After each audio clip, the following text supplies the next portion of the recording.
It's a Wednesday that feels like a Friday, so that means it's time for the All Utah Hockey Podcast. I'm Petey, along with Craig Morgan, and I won't call her special guest anymore. It's Belle Fraser from the Salt Lake Tribune. Belle, welcome in on this.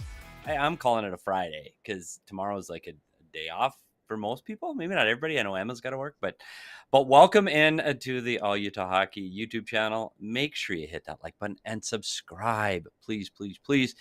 Belle, how are we doing today on this pre-Thanksgiving Eve?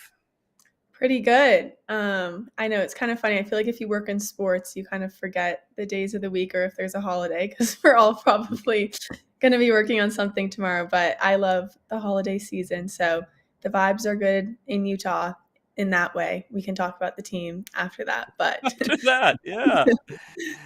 And Craig, I know, I imagine your wife right now has already started cooking, probably started yesterday, because that's how things go at the Morgan household.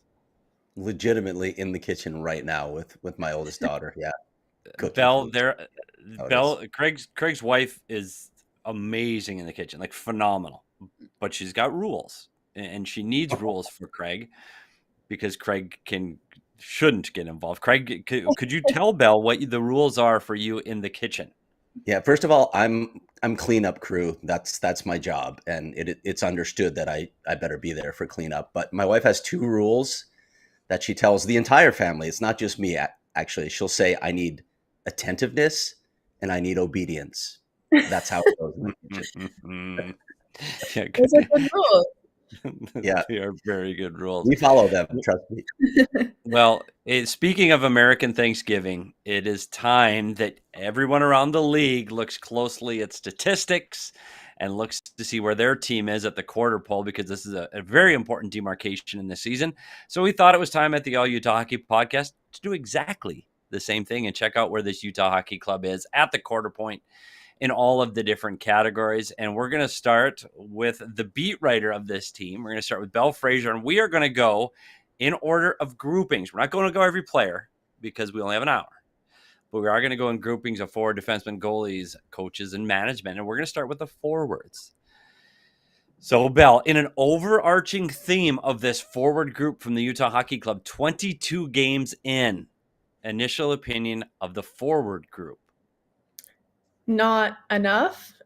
Not to be harsh, but I mean, I think when you look at what they're 3 points out of a playoff spot now at American Thanksgiving, and you want to feel good about that. But just in my eyes, teams don't win important games if their top players aren't scoring and aren't contributing. And I think it's really exciting that you see Jack McBain having the season he is. But if Jack McBain is your most productive and consistent forward, it's probably not a good thing for the whole team. And that's not to rag on him. He's been great. And, Cooley's been, showing a lot in his game and in all three zones. And Dylan Guenther's on a heater again, and that line looks good. But, Lawson Krause doesn't have a point in the last 13 games. I think, like you said, Nick Schmaltz doesn't have a goal. Clayton Keller hasn't scored since October 30th. I think same with Barrett Hayton. And I think that's concerning. You thought in the first few weeks of the season, they'll switch the lines up, they'll figure it out. It's a new team, new place, whatever. And it just hasn't fully clicked yet. It seems like they've kind of gone through all the rotations of lines that they possibly can. And they're back to how they started the season. And that's personally my favorite combination. But they just aren't getting enough from everyone. And it's exciting to see the younger players get more comfortable at the NHL level and kind of blossom into the leaders you want them to be. But that secondary scoring needs to be supplemented with primary scoring from the guys that led the team last year, or else you're not going to win games, and you need that killer goal. They've talked about it all year. I can't even count the amount of post games they've said, we just needed that backbreaker and we couldn't get it, and you need someone to step up and do that. And it hasn't been the guys that you would expect it to be. So while there are some highs, there's a lot missing, I think. Craig, before I'm going to give you, Craig, I'm going to talk about some of the players that maybe have met those expectations. We're going to talk about a grouping of those young players on this team and the young guns, as we're going to call them, as we've heard them called across all of the Utah media.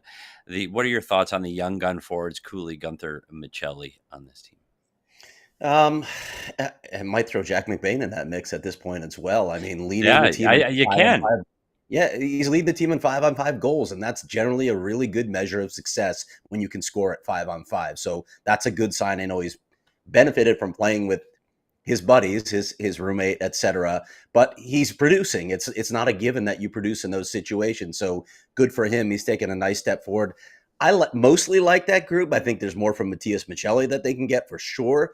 But Logan Cooley, I feel, has taken another step forward. Dylan Guenther is tied with Clayton Keller for the team lead in points, which probably shouldn't happen at this stage of his career. So I don't know how you throw any shade at those guys. Are there areas for further development? Without question with those guys, but those are the bright spots by and large of this team. I wanted to come back to something that Belle said earlier, though. Usually we're talking about the need for secondary scoring on teams.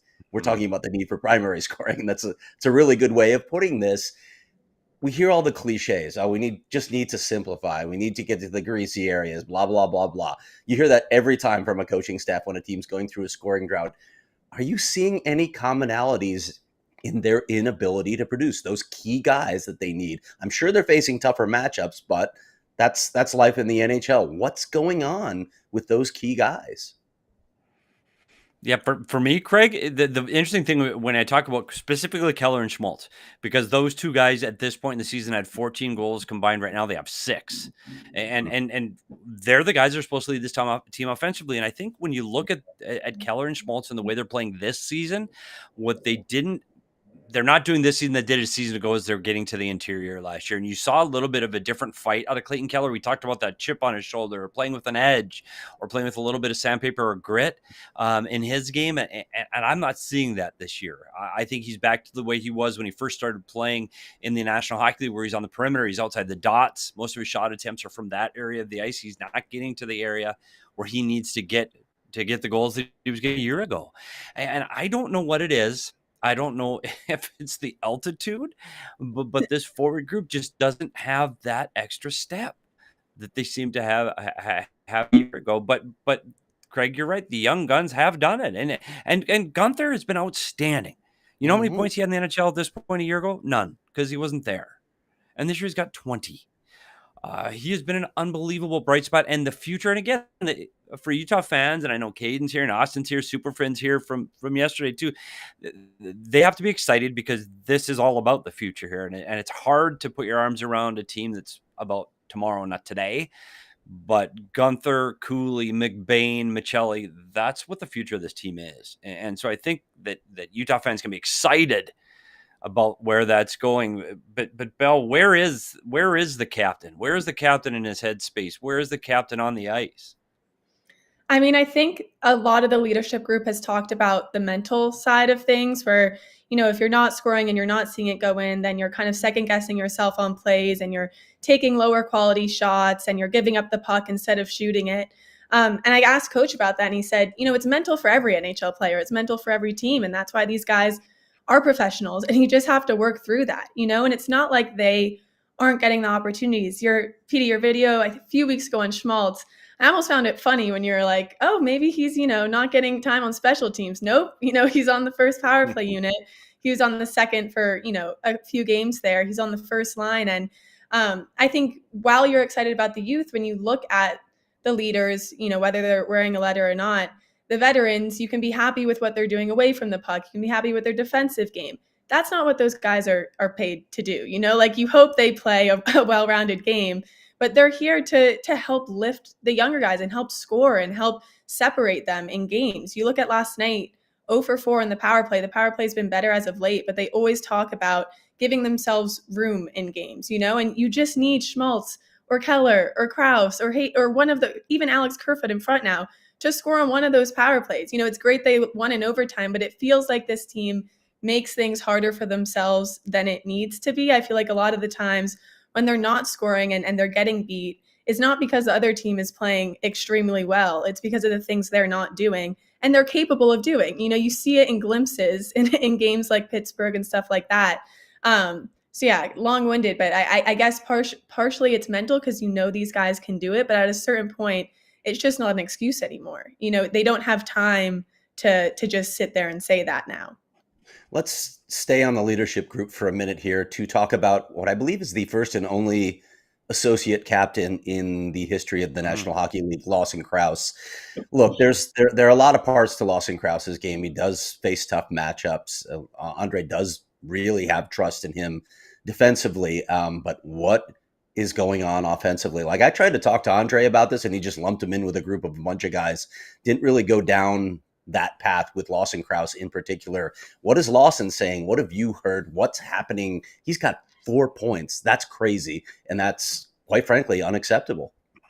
Yeah, I mean, two things. We talked to him after the last game at Delta Center before the road trip, and it was one of his more, honest and open conversations with us. He's a guy that likes to keep things in the locker room. I think it's just his leadership way. He doesn't want to kind of spill out whatever he's saying to the team, and he'll say that to us, like, I'm going to keep that in here. But that night he came out and he said, it's all of us have to be better, but I recognize that I have to be better. And he kind of flat out said everything that maybe you're too afraid to flat out ask him, saying, I haven't scored like I need to. And it's frustrating. And, I'm letting the team down in certain ways. So I think he understands that and he wants to be better. And that's what is somewhat confusing, that it's not a lack of effort. It seems like it's not going in. But I also think, Craig, it's interesting what you said about coach lumping him in to everyone else, because we've asked very specific questions. Are you getting enough from X, Y, and Z?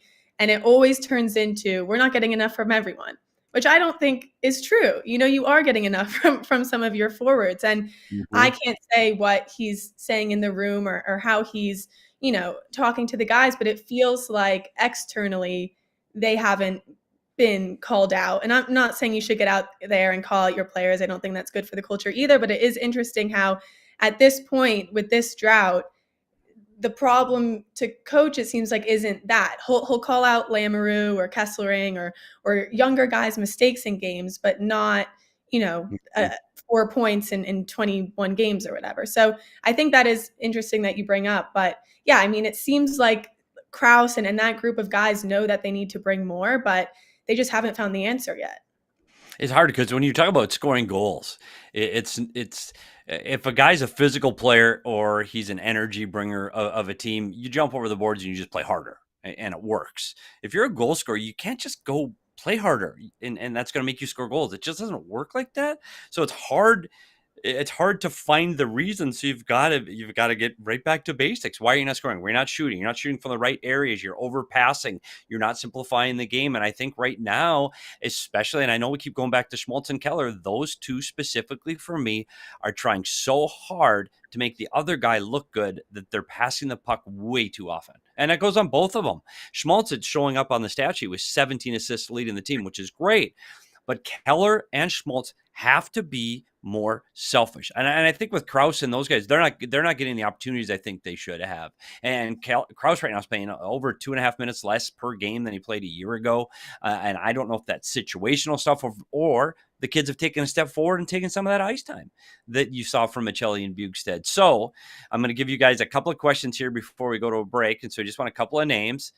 Who of the forward group to this point, without too much description, who has not met the expectations so far 20 minutes in? Belle, you go first. Games in, sorry. I mean, I feel like from what we just said, kind of obvious. Crouse, Schmaltz, even though he has the assists, needs to score. I think out of the young group, Maccelli's a little bit behind where you probably thought he was going to be this season. So probably be my three. Craig, who has not met the expectations?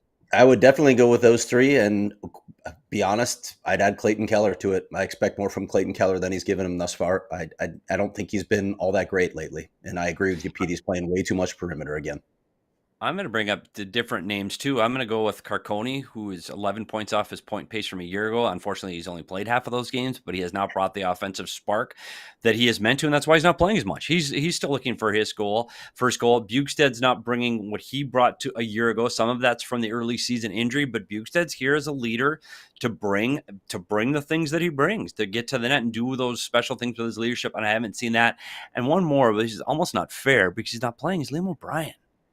He's played 3 games. Last year he played all 22, and he's not getting in the lineup. But I do want to, the last one I want to really get to, Craig, is who, on a positive, because it is Thanksgiving, who has exceeded the expectations. And we're going to ask the chat that too, so we can get to them after the break. Who has exceeded the expectations up front? Craig, you go first. Is there anybody that has exceeded their expectations up front? Yeah, we just talked about him near the top, Jack McBain. I did not expect Jack McBain to be leading this team in 5-on-5 goals. No way.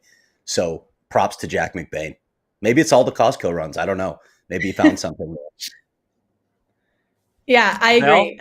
Jack McBain for sure. I think you can group Dylan Guenther in there, but you kind of knew he was bound to kind of pop off this season. Then Logan Cooley too. I know he's not scoring as much as he wants to, but I would say between him and McBain, that kid has some of the most heart on that team. He cares so much. He is making the extra effort play every single shift. So, you still want to see points from him, but I'd still group him in there with, his line mates. It's that line right now. Yeah, and you can see it in the chat. Rod Anderson said McBain. Superfin said McBain. Spaceman said McBain. Preston Patterson said Cooley. The Cooley and Tiffany Ross with McBain. And I agree with all that. And we're going to get to another group of players, the defense, as soon as we get back from this short break. Talk about Verizon. We would like to welcome our newest partner, Verizon. 'Tis the season to switch to Verizon. That's right. Right now, you can get a $200 Verizon gift card when you switch and purchase a select phone on select unlimited plans. So start the holidays off right with a great network and use the gift card to start checking other great tech gifts off your list, like smartwatches, tablets, headphones, and more. Also be on the lookout very soon for ticket giveaways to Utah Hockey Club games, courtesy of Verizon for this holiday season. Switch now and get a $200 gift card only at Verizon. Make sure a $200 Verizon e-gift card sent within 8 weeks requires device payment purchase, minimum retail purchase of $799.99, and port in with a new smartphone line and postpaid unlimited plus or unlimited ultimate plan required. And it is about that time with family, Craig, to hit the rugged road and use your rugged road, because they're dedicated to creating the innovative and durable outdoor gear for adventurers who demand the best. Rugged Road gear is built to accompany you on every adventure. And their coolers, we've talked about them every show. They float upright and you never lose a drink, and that's important to me, especially at the holidays. Rugged Road coolers are incredibly light, making them easy to transport on any trip without compromising in their performance. Perfect for a variety of outdoor activities, from fishing and tubing to camping and tailgating. These coolers are designed to meet the needs of every outdoor or sports enthusiast. So gear up for your next adventure with Rugged Road coolers. Reliable, durable, and built to be used. Rugged Road is your ultimate outdoor companion. Head to ruggedroadoutdoors.com and use the code ALLCITY for 10% off. Well, we talked about the forwards, and Superfan, McBain, Cooley, Gunner may be the best line. I do not disagree with that at all. I will say this, because I'm trying to be positive, Petey, and Belle doesn't know me well enough to know that I sometimes slip into a little pessimism. But I want to say this to all the Utah fans right now that think we are bashing or doubting or questioning. I will tell you, you know how many points the NHL team in Utah had a season ago and how many wins? None. They had none. They had no goals. They had no assists. They had no points. They had no wins because they had no team. So whatever they have this year is just a bonus. And this is all happy that a team has landed in Utah, but we are just spilling some facts. And so everybody knows where this team is at the 22 game mark. So let's get to the defense, and let's get to, we're going to go right to it. To the biggest acquisition over the summertime and all the splash they made with getting Mikhail Sergachev from Tampa in the offseason. Belle, we are at the 22 game mark. Has he lived up to expectations, and is he truly a number one defenseman? Yes. In my eyes, yes. He is MVP for this team, in my view, on and off the ice right now.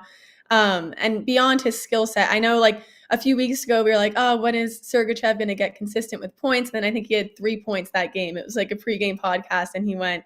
And he's kind of been running off with that since then. What was last night? His 6th goal, 15th point of the season in 22 games. It could be off by 1, but and it's what that is. It's consistent. Sergachev never has truly an off night, even if it's not points as a defenseman.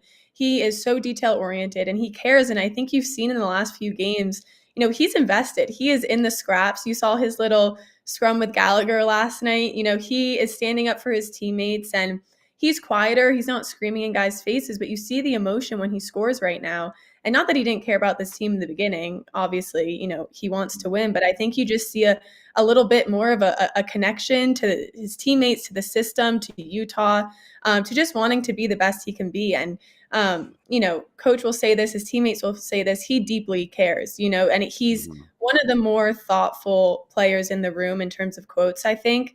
You could catch him after a win and after a loss, and he'll sit there and he'll break down to you what he did well, what he didn't do well, what the team did well.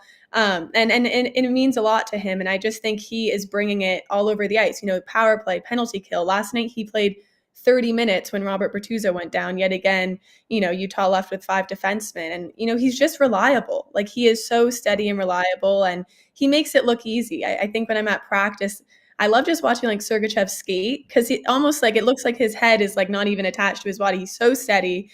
And it's just, you see the raw talent, but there's also that grit in him. He's not, a flashy princess defenseman that, is just going to go out there for what he's retailed as. He's been a lot more than that. And I think this team is really lucky to have him, especially, I'm sure we'll talk about it with what they've gone through on the back end. Yeah, with that, let's throw up a graphic right now, Emma, just showing just how dominant he's been. Right? I did this. And by the way, Petey, let's just be honest, because we keep it real here. We were supposed to give Emma the call for the forward graphic, which we never did.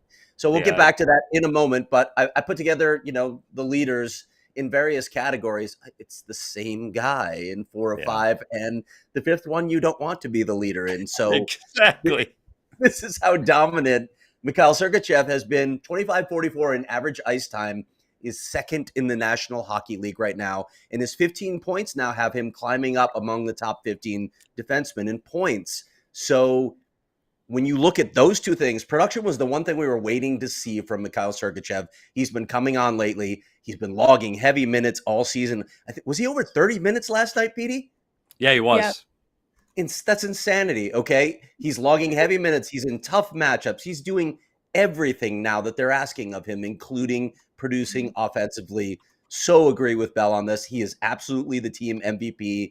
And at the 22-game mark, he is saying, yes, I am a number 1 defenseman, and I'm going to do everything I can to carry this team.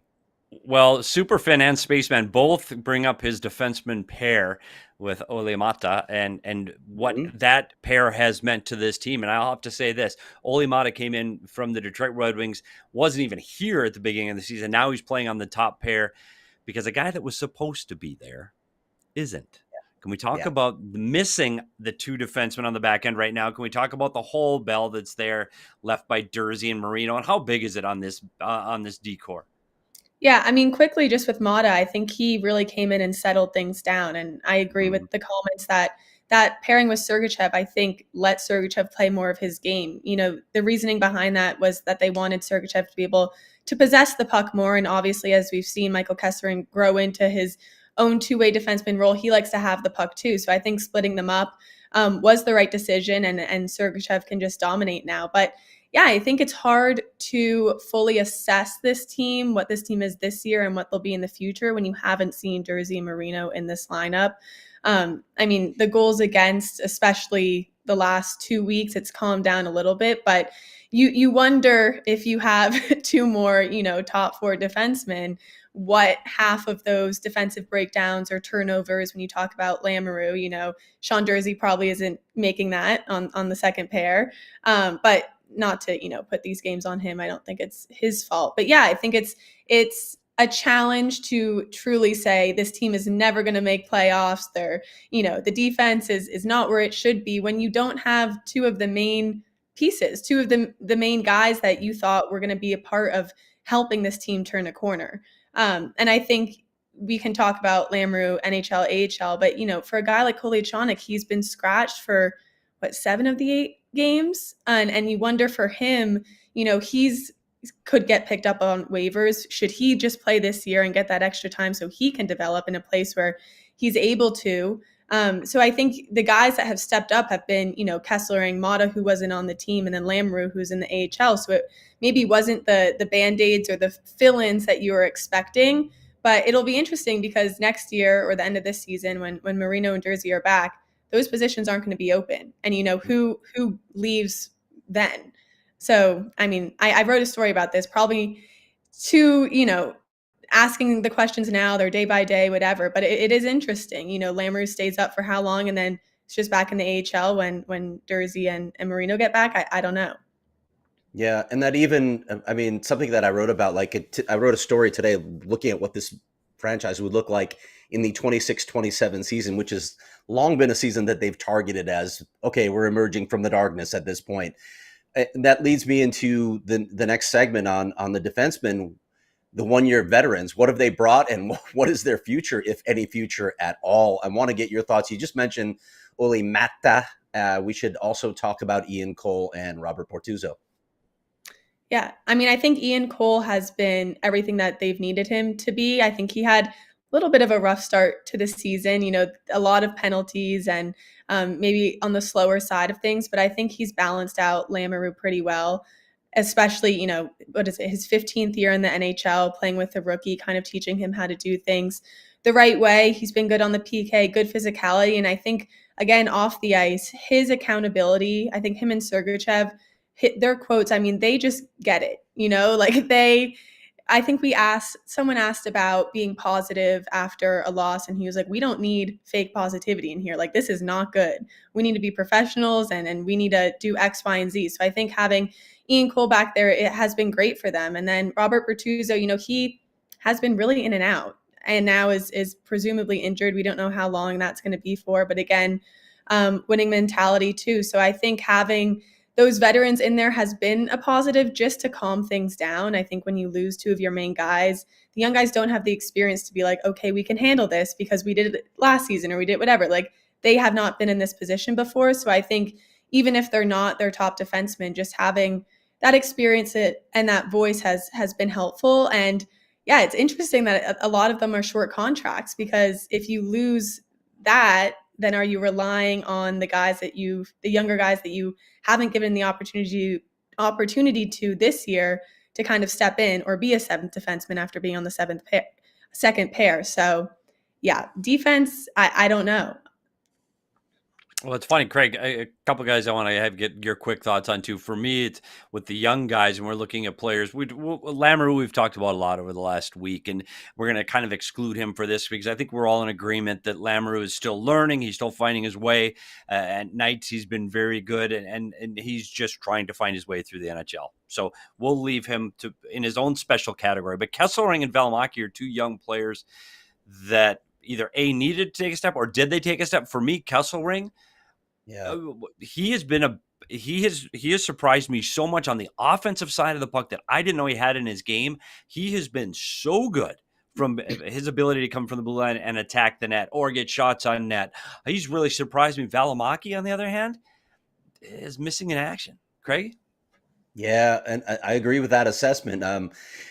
You probably would have known a little bit more about his offensive abilities if you had talked to his number one fan, Jason Demers. But Juuso Vejmelka taught him everything he knew. Yeah. Michael Kesselring clearly is part of the future. They really like him, and what a trade that was, by the way. They ended up getting Nick Bjugstad back, so they didn't give up anything, and they got Michael Kesselring, who looks like he's going to be a part of this defense for a long time. But when you think about Marino and Jersey coming back next season, and then the possibility that Dmitry Simashev is in this lineup as well, is there a spot for Juuso Vejmelka? I'm not sure there is. He was such a good story when they claimed him off waivers, getting the opportunity, getting out from under the thumb of Daryl Sutter. But it feels like he's just fallen back a bit. I don't know what they're saying around the club right now about what Juuso Vejmelka needs to bring, or I guess what is he bringing at this point, and what is the view on Juuso Välimäki right now? Yeah, well, when talking to him, he said, when he talks with the coaching staff, a lot of it is about his pace, and he feels good about that because it's something he can change. He's like, I'm glad, it's not something that's too far in his career to completely change his shot or his skating or that type of stuff. So I think he's hearing the message, but I also think coach says this when we ask about rotating in those defensemen who are getting scratched, and someone has to lose their job for them to go in. It doesn't matter how well Välimäki practices or Kolechonik practices and how hard they're working. Someone in the lineup has to not play well for them to go in. And the fact that he's not winning a job over the 6 defensemen they have now, that's going to get 10 times harder when they are at full health. So I think when you look at his future, if he's not breaking in or making a difference when they are desperate for a defenseman to step up and be a difference maker, I think that's a bit concerning. And on the flip hand with Michael Kessering, they've gotten so lucky with him, and it feels like a surprise. And it's funny, I did a feature on him when he went back to Boston. I talked to his mom and Jim Madigan, his coach, when he was at Northeastern, and they almost had the same exact quote. They said, if you give Kessering an opportunity to surprise you, he will surprise you. So I thought it was funny when you said that, Petey, because that's exactly, what he's been known for as a kid and in college, and just grinding for the opportunity to prove that he can be at this level. And I think he's just so excited to be in that position. And you've seen the poise he can have on the power play and his shot from the point. I mean, it's one of the hardest in the league in the last roundup they did. So I think that's a positive. And, when you face adversity and you need players to rise up or sink, this is what happens. And I think at the quarter mark of the season, you're seeing those defensemen who took, the struggles they were going through as a group and the ones that decided to step up. And that's very telling for their futures on the team, I would say. Yeah, and I will say this to sum up this defenseman group. I think when we were coming into this season with Durzi and Marino, I think everyone was looking this to be the strong point of this Utah Hockey Club. With these injuries, things have changed. I think they're getting by and buying time until those guys get back. And I think Sergachev has done what he's been asked and has shown he's a number 1D. And we can see a little glimpse of the future with Lammers, Simashev, and Max Zuber. They're coming. There's a lot of guys coming. I think this team is going to be just fine on the back end. And further back, we're going to get to the goalies right after this break by Saturday Neon. Saturday Neon was started by 2 college friends, and it makes officially licensed collegiate logoed LED neon signs. Perfect for your home, office, dorm room, fan cave, or bar. Check out their new Essential Collection featuring almost 50 of the biggest schools across the country for only $75. And yes, 2 of those signs are the Utah Utes. And check them out because there's a really cool Utah Ute sign. Unlike traditional neon, these LED signs won't break or shatter, but still give you that uniform classic glow. They last up 100,000 hours. Easy to install with the hardware provided, or just as easy as 3M command strips. They're low voltage so they don't get hot, and they're always safe to the touch. The perfect gift for this upcoming holiday season. ALLCITY has used Saturday Neon in all of our studios, so we know how good that they are. And trust me, they look sharp. Make sure you use code ALLCITY for 10% off your order at SaturdayNeon.com. And put on your light in your man cave, and then put on What Chaos. What Chaos, the ALLCITY podcast hosted by Pete Blackburn and DJ Bean. Mostly hockey with a little bit of nonsense. Interviews with players, coaches, notable personalities in the world of hockey, and appearances from all the local ALLCITY NHL hosts. It's live 4 times a week at 12 Eastern, or as they like to say, 12 US, on YouTube and wherever you listen to your podcast. Also, make sure to check out their new merch collection, which just dropped in partnership with Just Dishin'. Shirts, hoodies, hats, and accessories. Visit justdishin.com and check it out. I just did, and I'm going to do some of my holiday shopping at Just Dishin' because of the What Chaos show. Now, Belle, back to the back end. We're going to get into the goaltending on this team. And a year ago at this point, at 22 games in, it was clear that Connor Ingram had taken a step forward. We were talking about him as potentially being an all-star candidate 22 games in. His save percentage and goals against and shutouts reflected that. And that hasn't happened so far this year. Thoughts on where Connor Ingram is at 22 games in? Well, injured now, which also isn't good. He's day-to-day with an upper body injury. He skipped the road trip with Utah the last 4 games. He stayed here to get reevaluated. So hopefully if the team practices tomorrow, we'll have an update on him. But honestly, even if he was healthy, I don't know if he would have started in all 4 of those games on the road, because Karel Vejmelka has proven to be the team's number 1 goaltender right now. And, coach talked about when Vejmelka had, those 2 good games, the 49 saves, and then against Vegas, they lost, but he still played well. And then he went back to Ingram against the Capitals, and he said, we don't want to keep Ingram was our number 1 goaltender coming out of training camp. We don't want to keep him out of the net for more than a week. And then he gives up 4 goals on 13 shots and gets pulled. And in my mind, I was like, who cares if he was the starter out of training camp? Like, I think I wrote this, Josh Dohm was a 3rd-line forward out of training camp, and he's in the AHL right now. Performances change and adjustments are made. And I think that's harder to say with the goaltending position, because you want consistency. You want it to be a consecutive starter from night to night, season to season. But it's just gotten to a point where Ingram just isn't that right now. And coach said he got hurt in Monday's game, so who knows if that went into the performance. But it wasn't just the Capitals game. It's not the timely saves or just kind of the stability that a team needs to feel confident from the net out. And Vejmelka has just shown he's radiating with confidence, is what his teammates and coaches are saying. He is so calm in net, and he's athletic too. Ingram will say this about himself. He's like, I'm not super athletic, and it's sometimes a joke, but Vejmelka is, and it helps his game, and it helps him get across the crease, and it helps him be more agile. And I think Utah's better for that. And like we said, 3 points out of playoff spot at Thanksgiving. This team can't kind of sit and hope that Ingram, finds his hot streak again and throw him in there for games they think he can win. I think you have to go with the hot hand right now. And you see that around the league too. Like, teams just ride the goaltender that's working. And Vejmelka's that right now. So, and it's not, I know it feels like maybe, Vejmelka was the backup, but Vejmelka was the guy before Ingram, got there. So it's not like he's foreign to having to play night to night and be there for this team. But it is interesting, because is Vejmelka getting traded at the deadline? Is he now that he's playing so well, is this a piece that they're able to get in return? But if you do that, is Ingram ready to not have another starter behind him? So it's good they're getting good stuff out of Vejmelka for now, but it is concerning kind of the dip Ingram has taken this season. Yeah, let's take a look, Emma, at the graphic right now, just to show we talked about how Mikhail Sergachev was dominating all the categories. Let's throw up the goaltending graphic, Emma, if you can, just so that we can see what Karel Vejmelka is doing. Whoops. Don't hate me. What was that? I didn't get it finished. Don't hate me. There you go, Craig. How about we go to Craig? How about this? I got a comment from Superfin that said Craig's piece today was a perfect primer for this conversation. And so while you're at it, make sure you go on to the allcitynetwork.com and read all of Craig's articles, and go to the Salt Lake Tribune and check out what Bell's doing, because he's boots on the ground with this team. Hit that like button and subscribe to our YouTube channel while you're sitting here. Craig, goalies.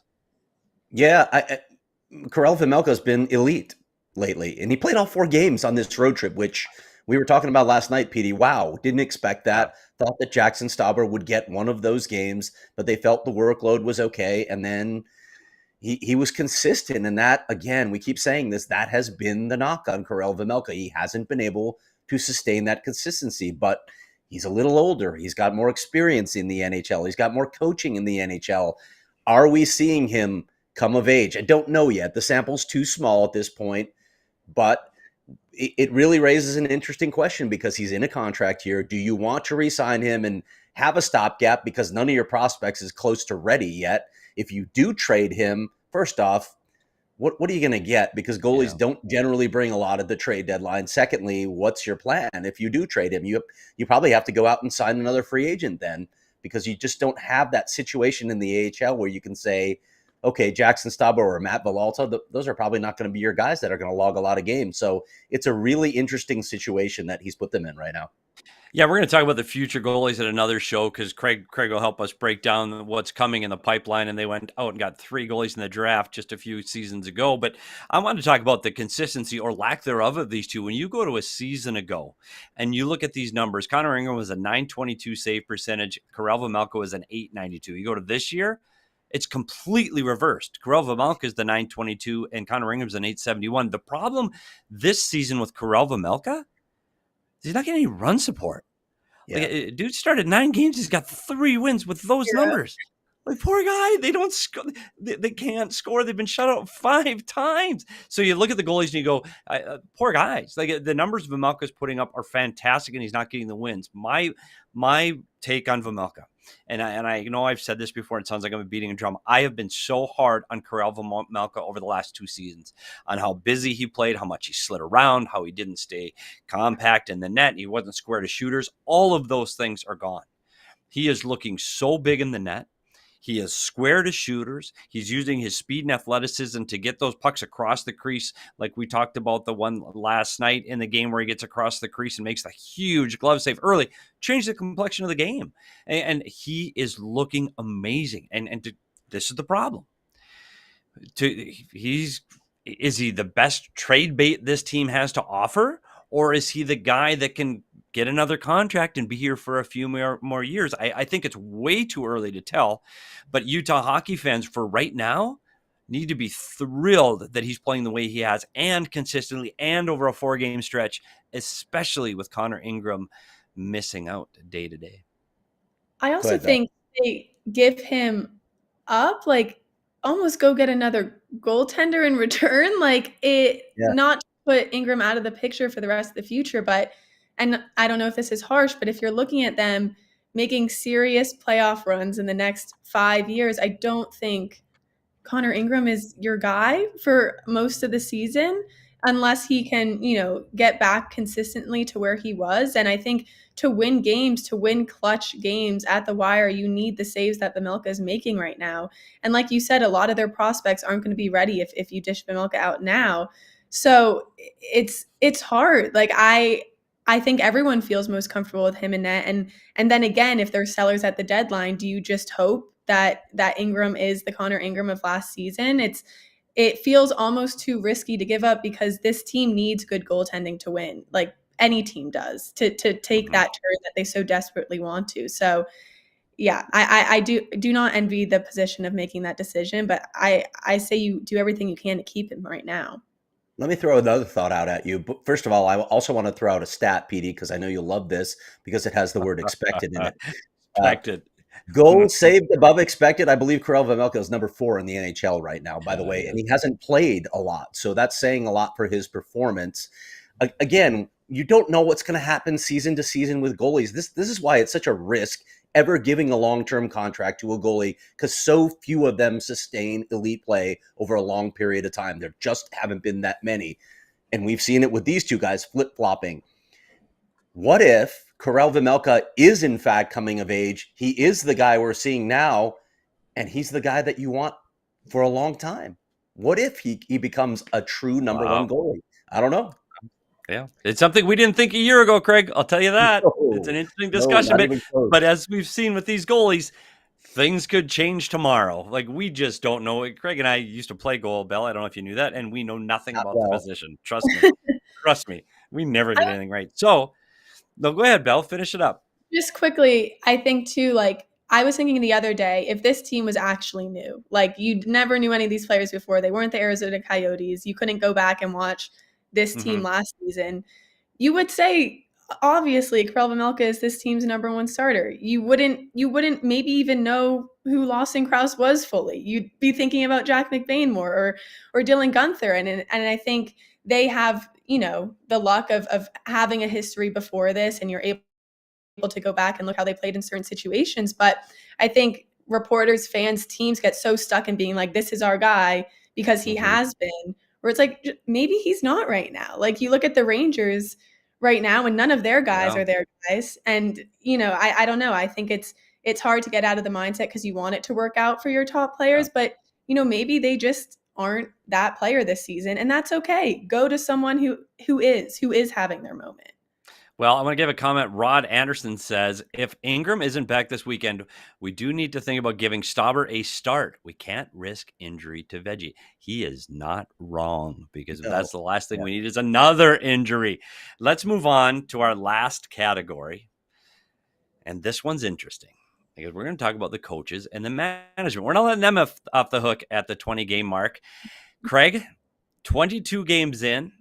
They have 3 points fewer through 22 games than they did as the Arizona Coyotes a season ago. 9 wins versus 11. Is André Tourigny still the man to lead this team in the future? I know that this is a lightning rod of a topic right here. There are some people who feel like they need to change the coach. It's interesting to hear Utah fans saying that, 20 games into the first season of their franchise, that they need to change the coach. They're real NHL fans. They get it. What's that? I said that's a real NHL fan response. It is. It truly is. It truly is. And by the way, NHL referees are out to get every fan base in the country. I just want to let you all know that. You're not alone. They're literally out to get every fan base. I think he still is. I think he still has the room. When you talk to Bill about André, he likes how he teaches. They make mistakes. He corrects those mistakes. They learn from those mistakes. He has relationships, real relationships.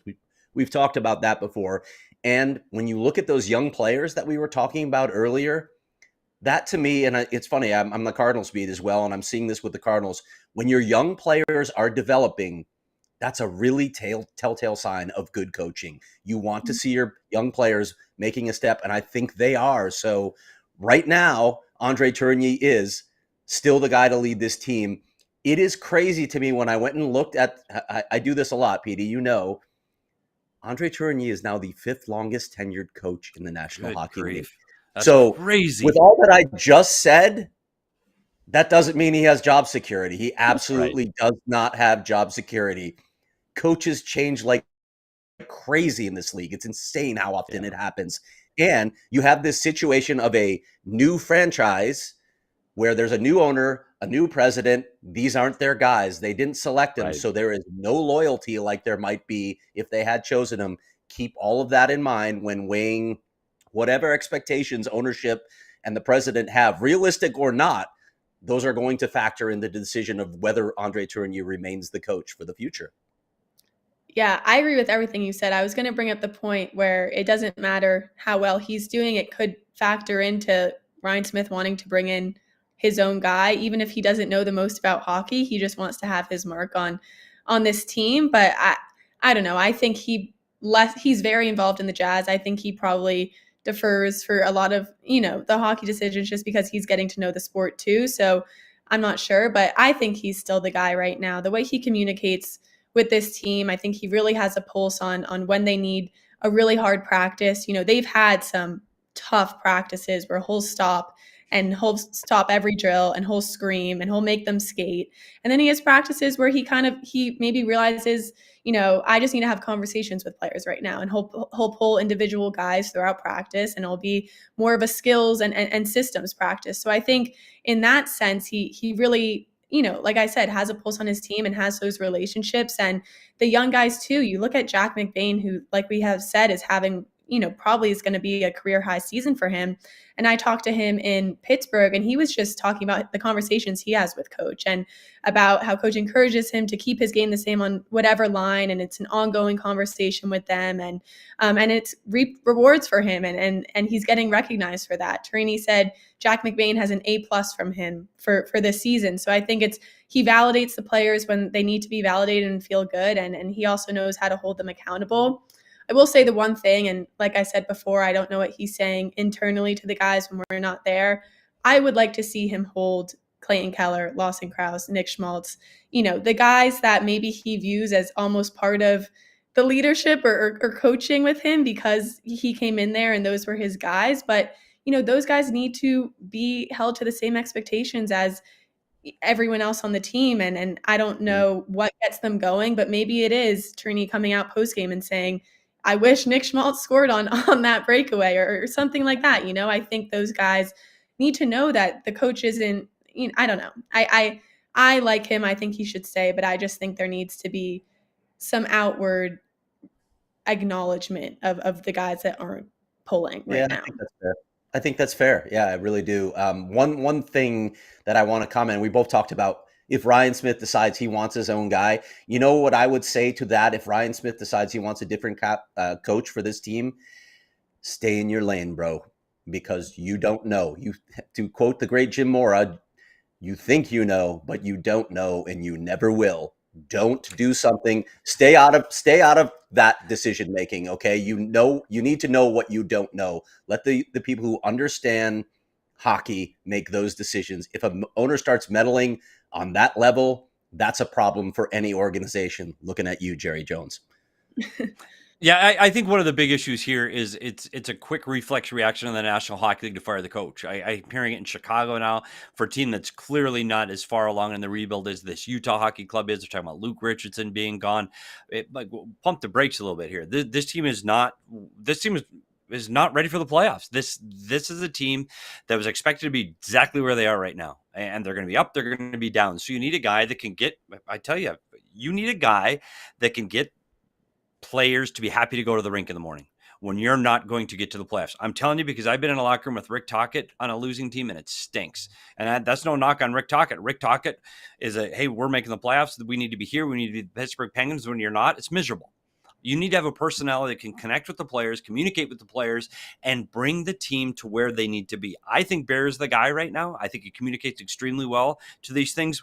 My issue, and I would tell this to his face because I get concerned with some of the system play that we've talked about ad nauseum in this defending. We talked about team defense. I wish this team defended better. And I don't mean by the defensive players. I mean their defensive system. I wish they protected the front of the net better. I think you would see less shots against these goalies and save the goalies a little bit. That's just my personal opinion. I don't have to deal with this team day in and day out. You will see, though, Belle, at some point, not this year, maybe not next year, but at some point, André Tourigny is going to have to win. And you're going to have to guide a team to the playoffs. And you're going to have to coach superstars. But trust me, Clayton Keller's a really nice player. He's a several-time All-Star. He's not a superstar. It's different. You have to coach those guys differently. And what happens when André Tourigny has to look down the bench and it's those guys? I'm curious to see when that evolves. The last guy we need to talk about is the guy at the very top of this pyramid, and that's Bill Armstrong. And is his vision and his rebuild, are they in the right place? Is he doing the right things? Are we happy with where Bill Armstrong is 22 games into the 24-25 season? Craig.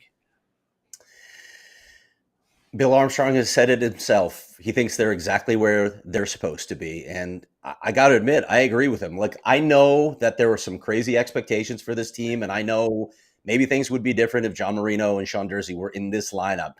Petey, you and I both said it at the start of the season. This is not a playoff team.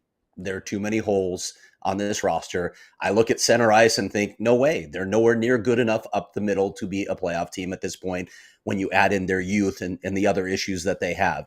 So I like where they are right now. Just like André, Bill's going to have to win at some point, and that time is coming soon. That's why I looked at 26-27, because I think that's the time when they need to emerge. It's time. You're going to have most of the current prospects, at least. I think they're going to be making a mark on the NHL level. Your blue line should be really good. I don't know what the heck the goaltending situation is going to look like, but you have a lot of your good pieces in the NHL at that point. You need to take a step forward. If this team had those two players that we're talking about, they might even be a little bit better than they are right now. They might even be in a wild card spot since they're only 3 points out. So the goal was be around it this season, play meaningful games late in the season. Somehow they've still done that in spite of all the warts that we've just talked about. So I still believe this is the way to go. Having covered the previous incarnation of this franchise, I never saw a management group that had this type of plan, this in-depth plan, and this sort of scouting staff where they could build sustainable success. This is the first time this franchise has ever had it. Let Bill see his vision through. And then if it doesn't work out, then you can make a decision. Yeah, I agree. And I also think we talk about, the handful of guys that were in our groups of players playing the best this season. That's Bill Armstrong. Those are guys that he figured out how to get to Arizona or to Utah and to draft and that type of thing. So I think what better way to prove that his plan is kind of slowly going to action than those guys stepping up. And I also think you see when they brought in Mata, Bill talked about it. He said, we've put ourselves in a position that when we lose a player or when we need to fill a gap, we have the assets to bring someone in now. And not only is this team, I think Utah fans are lucky they're getting them when they're kind of not fully coming out of the rebuild, but you're kind of reaping the benefits of going through those treacherous times. And they have cap space and they have assets that they can move pieces around and still bring guys in. So I think that's a really big difference too. They stripped it down to the bones, but it's given them the chance to bring in a veteran like Mata when they need to. And who knows at the deadline if they're going to be sellers or buyers or this summer. But I think it's the mixed fact that the guys that they hoped would pan out are panning out. And they were smart enough to keep enough in the bank to be able to bring in those last minute pieces that can kind of push them over the edge when the time comes. So I agree with Craig. I think you have to see that through, and maybe people are a little more impatient now because you forget that this is still, sorry, but it's still the Coyotes in some sense, and that you're not starting from fresh. This is still year 4. So I say see it through, and I from off the ice, I think Bill is just a good representative of this team. He's good with the media. He has a strong vision, and I think who else are you going to bring in? Like this is his project. Let him finish it. I think you have to let him see what he's done. I agree with Bell. He has a plan. Let's let him follow through on that plan. One of the things he did early in this plan is he was able to trade a player like Oliver Ekman-Larsson to bring in a draft pick that becomes Dylan Guenther.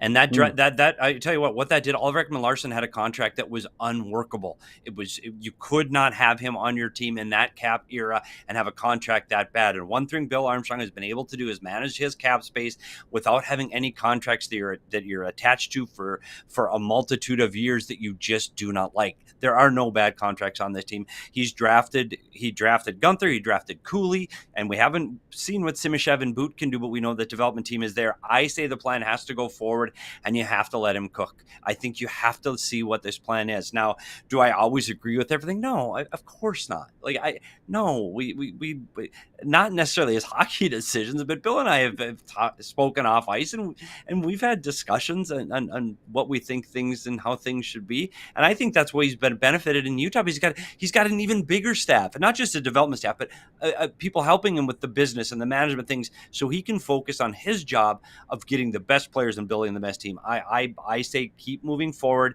and have some patience, Utah fans. I know it's a really, really hard word, but have some patience. I want to say this has been a good check-in at the 22 game mark with this crew, and I know it is Thanksgiving, so I am going to say thank you for the 22 point. We got 2 teams in the Western Conference were out of a playoff spot at this point a year ago, Nashville and Edmonton. And we were talking they were way out, not just a little bit out, but way out. So there's always hope. Not sure this is the team this year, but still hope. So not saying it can't happen. But with that said, Craig, we have 1 minute left in the show. It is Thanksgiving. I just want to say I'm thankful that we've got an opportunity to talk hockey again for another year, and they let us do this with a microphone. Can't believe it. So I want to say I'm thankful for having the opportunity to talk about this team and talk about hockey with you again for another season. Craig, happy Thanksgiving. Any last minute thoughts on this holiday? Not the team. Yeah, well, I would just say to Utah fans, be thankful that you've got a team that's on the rise. It could be the other direction, right? So there's a lot of hope for this franchise in the future. So enjoy the ride. It may not come immediately, but you're going to have some better days ahead. Belle? Yeah, I mean, this is what it's all about. It's painful in the moment, but this is what being a sports fan is, in hockey in particular. Like, when Utah wins, the vibes at the Delta Center on Twitter, it's like they won the Stanley Cup, and these fans are going to get rewarded a lot more in the future. And you'll be able to say, I was here when they gave up 3 goals in a minute to the San Jose Sharks, and now we're in a playoff spot, So I think just embrace the journey. That's what it means being a sports fan, being a hockey fan. And like Craig said, they're only getting better. You're getting them at a good spot in their trajectory. So only things to be excited for sure. So many things to be thankful for this Utah club. Make sure you hit that like button before you take off today. Thank everybody in the chat and everybody that's been going along on this ride for us through the first 22 games as this community continues to grow. Just wanted to say thank you as this team continues to get better. Make sure you follow up. Read Craig's article today because he is dead bang on what we were talking about today. Get all of his written content at allcitynetwork.com. And the beat writer that we need to follow this team, follow all of Belle's writing at the Salt Lake Tribune. Follow the show on Twitter at @all_Utah Hockey. Craig at Craig S. Morgan. Follow Belle at Belle Frazier 1. Follow me at S. Peters Hockey. Don't want to screw my own one up, Craig. Sorry about that. At S. Peters Hockey. Subscribe to our YouTube channel at All Utah Hockey. Listen to us wherever you get your podcast. Please leave us a review. Thanks for joining us today. Everybody have a great holiday. Happy Thanksgiving, and we will see everybody real soon. Thanks a lot. We all silly like the mayor.